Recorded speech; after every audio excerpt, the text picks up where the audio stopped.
Бессарабская часть Украины очень не похожа на другую Украину, часть страны. Это нужно признать. Не похоже чем? Не похожа тем менталитетом.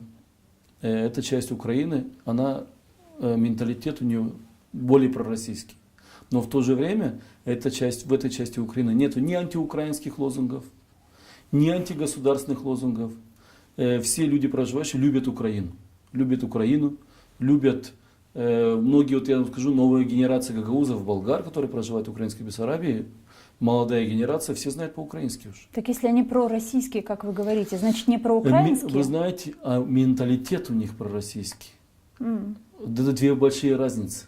У них, ну, как говорят, это, в как Одессе говорят вашей. в Одессе, это две большие разницы. Почему? Потому что Вроде у людей, проживающих в этом крае, у них в их мышлении, в их мозгах осталось старое, доброе отношение к Советскому Союзу, к Российской империи, которая в свое время приютила их дедов и прадедов, дала им землю, так же, как и болгарам, гагаузам в Молдове.